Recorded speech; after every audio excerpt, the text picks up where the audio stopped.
Assalamu alaikum guys. Here I am back with the model to do the review of it. As you can see, the box is beautiful. It's a typical in-flight model 200 box with the artwork of the aircraft and the sun rising in the back.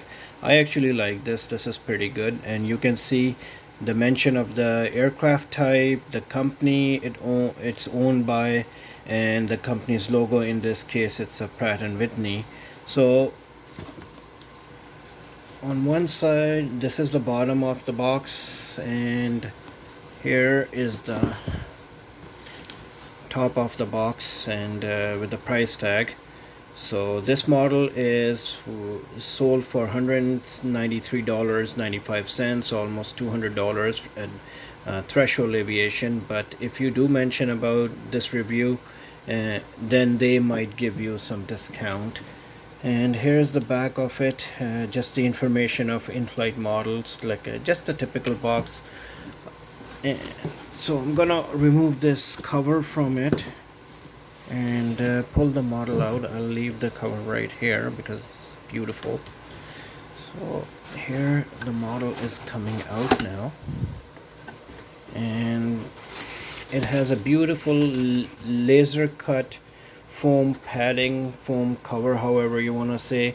As you can see how the model is, they actually did the laser cutting around the model's outer edges, so it can, the model can just fit right in there. So this is actually made customly for each model, which is really good thing.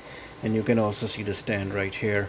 So in terms of transportation, this really helps the model from getting damaged, and as well as you can see these plastic films that are put on the model.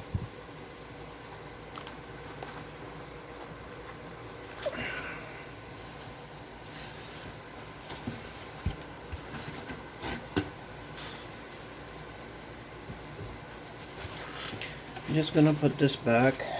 Let me remove the stand also.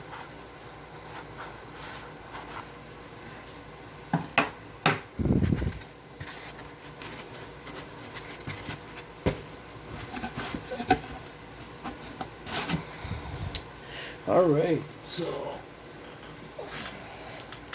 here is the model, guys. It's a beautiful model of an SP from Inflight Models in Pratt and Whitney colors. As you can see, the profile of the aircraft is very accurate, and the color looks pretty much dead on compared to the colors in the pictures.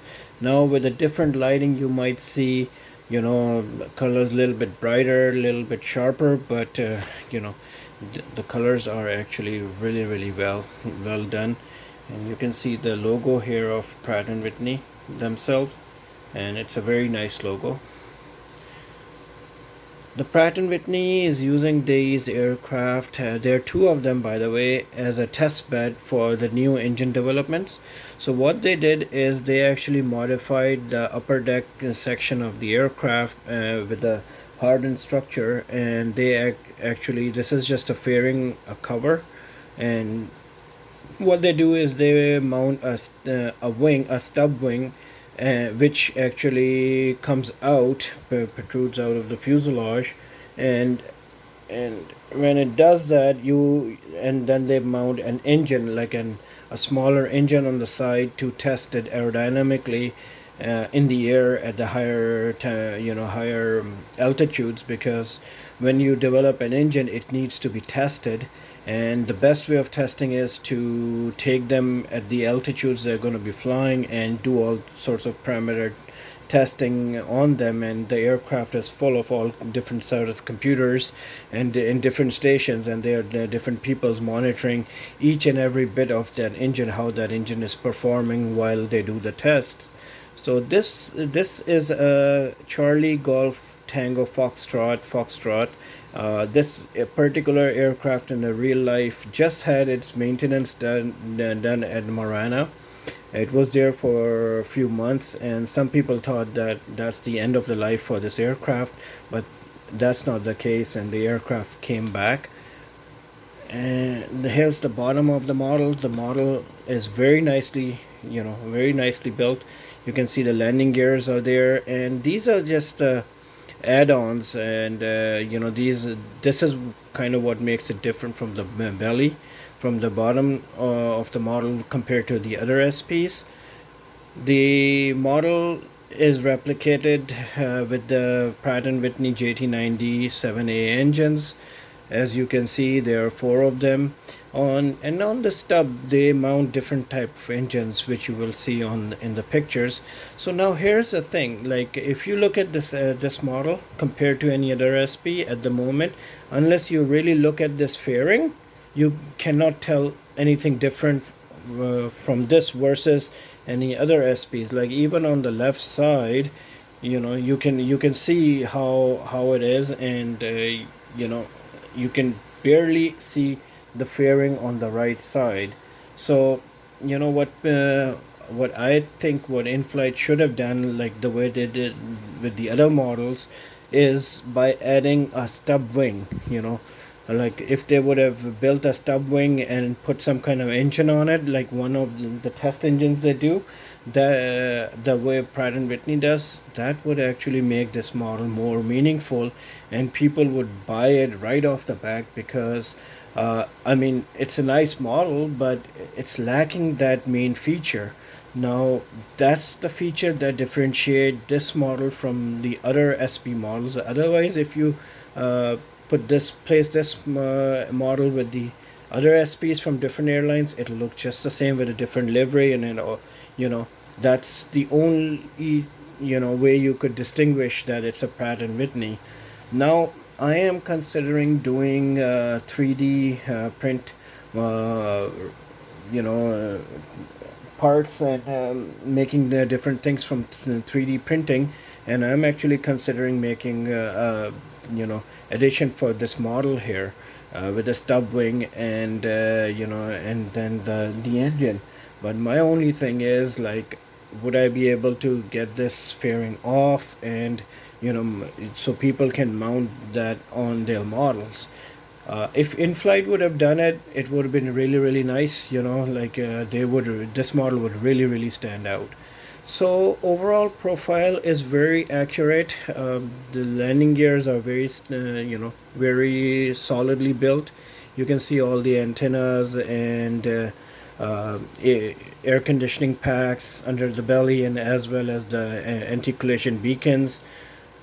There's the antenna in the back too, and you can see the cargo door. By the way, this fairing, the cargo doors comes down, and the fairing does not come off with the cargo door, but there's a bit of a fairing that comes off with the cargo door, but not the way it's been done here. This is wrong actually. So otherwise, very nice, very accurate model. You can see it looks like a 747, by all means. Like, there's no, you can't say it's not a 747. It looks 747, and all the angles are right. Alignment is proper. So, guys, go out and get yourself this model, because it's a beautiful, beautiful model. There's nothing wrong with it, except for the missing section, which Inflight never made. But other than that, it's a 10 out of 10 model, review wise, because the profile is right, the colors are right, the wings are perfect, the alignment from the wing fuselage is perfect, horizontal tail to the vertical stabilizer is right. You can also see an APU there, which you don't see on the other model. So it's a very, very nice model.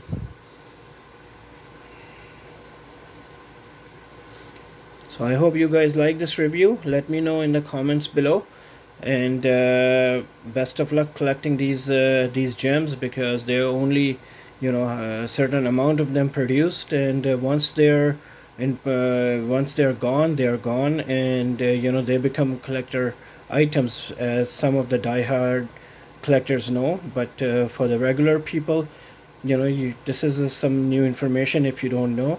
I mean, these are expensive models. This is almost $200 a model, but in the long run, if you keep it for a few years and then sell it, you might be able to make some money on it. But a lot of collectors just keep them for themselves. I do it for myself too, and so as others. But again, one is to its own. I don't know how many of these pieces were made, but I would imagine between 100 and 150. I don't think they were made more than that. All right, guys, take care and see you in the next review. Take care. Have a nice day. Bye bye.